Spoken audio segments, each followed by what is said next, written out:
जे लोक बाहेर राहून जॉब करतात ना, त्यांनाच रिअल स्ट्रगल माहिती आहे काय आहे तर. म्हणजे किती स्ट्रेस असतो जॉबचा पण, घरचा पण, सर्व, सर्व, सर्व. तर हे मंडळी स्वागत आहे तुमचं माझ्या मिनी व्लॉगमध्ये. मी अंकिता. तर मला असं बोलायचं होतं आजच्या व्लॉगमध्ये, की काही लोक असं बोलतात, की बाबा एकटे तर राहते, काय करावं लागत असेल?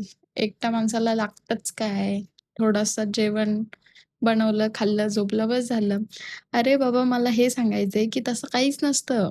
जे फॅमिलीमध्ये राहतात त्यांना पण आणि जे एकटं राहतात त्यांना पण तेवढंच लागतं. फरक फक्त आहे, की क्वांटिटी कमी लागते. पण बेसिक ज्या गोष्टी नीड आहे त्या तर लागणारच ना.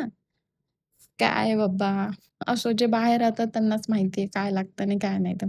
तर मी मंथली राशन माझं भरून आणलं होतं सर्व आणि तेच आज मी मस्त सगळं सेटअप करत होती.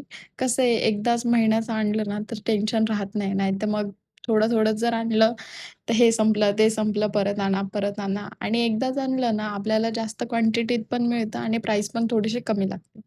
सो आजचा जो माझा संडेचा दिवस होता तर तो DMartमध्येच गेला सर्व सामान वगैरे आणण्यामध्ये. आणि मग नंतर मी आली घरी तर मग मी तेच दुधीचे जे पराठे होते त्याचंच पीठ थोडंसं उरलेलं होतं. मग मी त्याचेच 2 पराठे बनवले आणि आज रात्री जेवणामध्ये तेच खाल्लं. बस असाच माझा थोडासा हेवी डे गेला. बाय.